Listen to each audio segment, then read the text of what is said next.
Je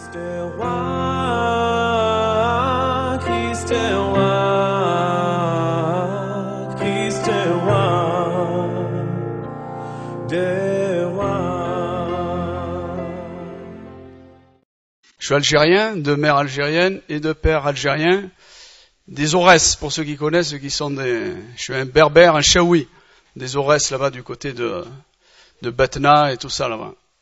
Et j'ai grandi avec mes parents, heureux, bien entendu, nos parents m'aimaient, ma mère m'aimait, mon père, mes frères.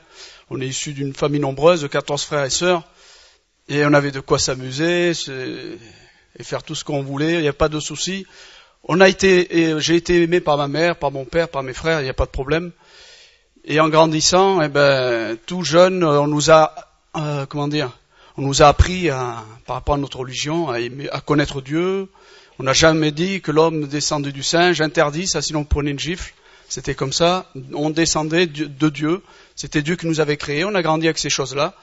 Et à un moment donné, il fallait que je mette en pratique la religion, l'islam. Et je l'ai fait avec joie, je l'ai fait parce que, en tant qu'arabe, c'était mon identité. Être musulman, ça faisait partie de notre nature, presque. Ça nous collait tout petit. On dit, t'es un arabe et il faut être fier de l'être. T'es un chaoui, voilà, ce qu'on nous met dans nos têtes quand on est jeune. Et j'ai grandi comme ça, et arrivé à un âge, il fallait que je fasse le ramadan. Et je l'ai fait à peu près vers l'âge de 9 ans, 9-10 ans. J'ai fait le ramadan, je faisais une semaine, 15 jours avec les années, et je le faisais de tout mon cœur. Je le faisais même pour ma grand-mère au cas où elle l'aurait pas fait pour elle, et je le faisais aussi même avec joie. Et j'ai fait toutes ces choses, et voilà, arrivé à un âge, je me suis posé des questions. C'est normal, on est des êtres humains, et à un moment donné, je disais, voilà, je pratique ma religion, je fais ces choses-là, mais dans quel but? Dans quel but? Et je me suis posé ces questions, j'ai été voir ma maman, j'ai dit, maman, alors, voilà, je pratique, je fais ci, mais il y a un vide dans mon cœur, j'ai peur de la mort. Où je vais après la mort, maman? Elle m'a dit, ça, Rabbi Ya'lam. Dieu seul le sait. Dieu seul, ça l'a gêné même qu'on lui pose cette question. N'importe qui, comme musulman, ça le gêne qu'on lui pose la question, où je vais après la mort? Parce que personne ne le sait. C'est noté nulle part dans l'islam. Nulle part c'est marqué où nous allons après la mort. On doit faire des œuvres, on doit beaucoup jeûner, beaucoup prier, faire après, quand on vieillit, on va le hajj, on va faire le pèlerinage. Toutes ces choses, on nous les enseigne tout jeune, déjà on sait le déroulement de ces choses, on les connaît tout jeune, dans le monde arabe, Et je me posais cette question, et ça me mettait une angoisse terrible. Ça me mettait une angoisse terrible parce que je savais pas ce que je faisais sur terre. Et j'allais voir les gens du quartier, les plus anciens du quartier, et je leur posais la question, où je vais après la mort? Les anciens du quartier me regardaient et me disaient, mais de quoi tu te mêles, toi? Arrête un peu. Arrête de nous poser ces questions. Mais c'était comme ça. À un moment donné, ils me disaient, mais arrête, ça c'est Dieu qui le sait, nous on le sait pas. Ils essaient de m'expliquer, ils me disent, tu seras pesé.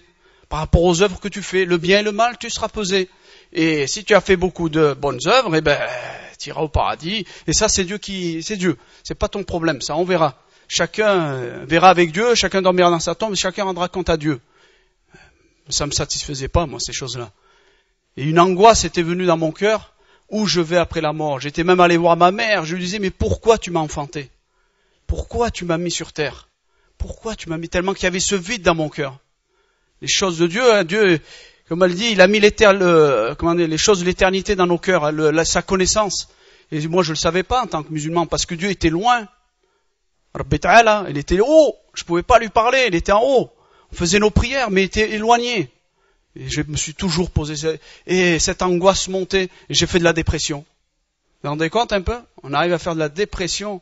Mais moi, j'aimais les choses de Dieu, J'aimais les choses de Dieu. Je faisais toutes ces choses et j'aimais. Et j'ai fait de la dépression à un moment donné, excusez-moi le terme, j'ai pété un plomb.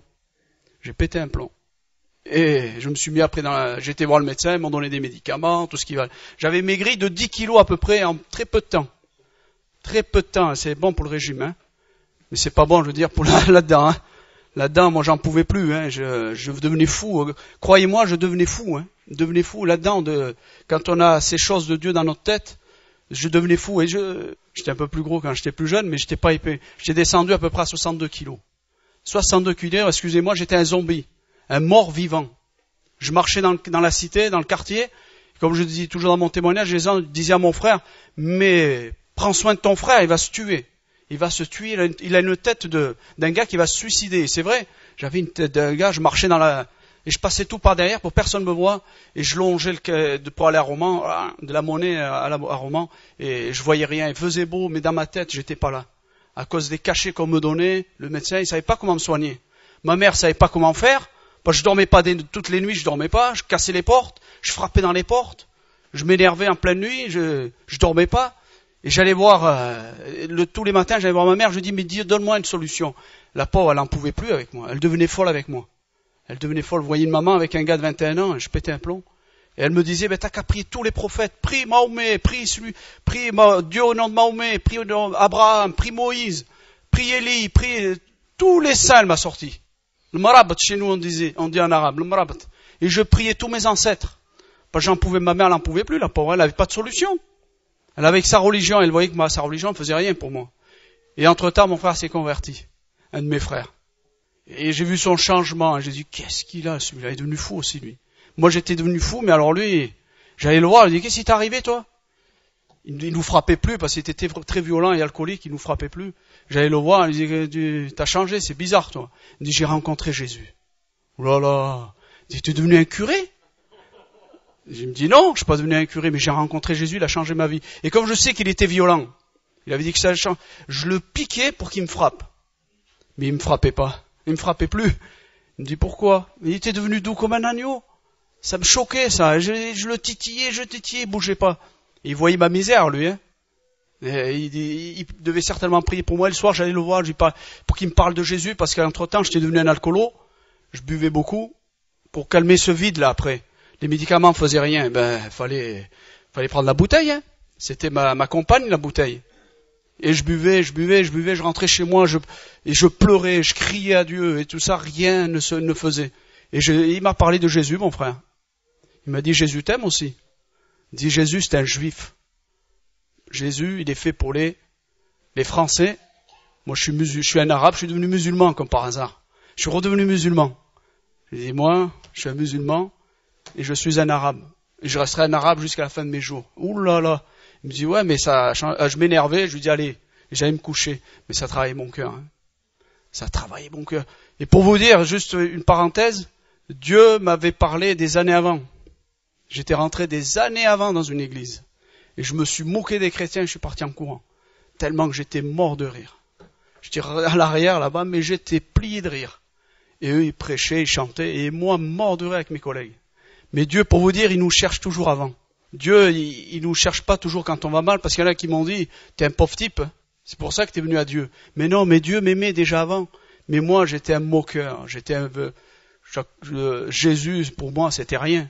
Mais Dieu me cherchait, et à un moment donné, j'étais au pied du mur. Et j'ai dit à mon frère, il existe vraiment ton Jésus? Il m'a dit, oui, il me racontait tout ce que Jésus faisait. Et à un moment donné, j'ai capitulé. J'ai pas dit à mon frère, hein, j'ai capitulé dans ma chambre, je me suis mis à prier. Je me rappelle ce soir-là, j'étais saoul mais complètement. Je me suis mis à genoux. Ça vous dessoule, hein, quand vous êtes tout seul, hein. Ça vous dessoule, complet. Et j'ai crié à Jésus, je me suis mis à genoux, je pleurais, et j'ai dit, si tu existes vraiment, si tu fais ce que Dieu, mon frère, me dit, et ce que tu as fait dans sa vie, tu peux me le faire pour moi, fais-le, sinon je me suicide ce soir. Je me tue. Je vous garantis, j'allais voir ma sœur le lendemain, elle savait où aller, il y avait une église, je lui dis, où est-ce qu'on peut aller écouter l'évangile? Elle m'a dit, à tel endroit. Je dis, non, là-bas, j'y vais pas, il y a tous mes copains du quartier en face, à Romans. Non, je peux pas aller là-bas, c'est pas possible. Elle m'a dit, mais à Tournon, ils font, à 20h30, je crois, à l'époque, ils font des réunions là-bas, et si tu veux y aller, j'appelle le pasteur, si tu veux. Je dis, appelle le pasteur, je vais y aller demain. Je me rappelle, et le pasteur était venu me chercher, et j'étais allé avec lui. Et il avait prêché, avec le respect que je dois aux mamies, hein. Il y avait 4-5 mamies là. C'est tout, hein. Il n'y a pas beaucoup de monde. Mais Dieu, il agit, même quand il n'y a pas beaucoup de monde. Il regarde nos cœurs. Et moi, je suis venu et j'avais un cœur.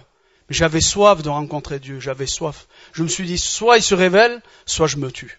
Parce que j'avais tout essayé. Celui qui me dit qu'il a tout essayé, c'est faux. Essayez Jésus. Ça marchera. J'ai tout essayé. Et ce jour-là, j'étais là, et le pasteur a prêché. Comme je dis toujours, j'ai rien compris.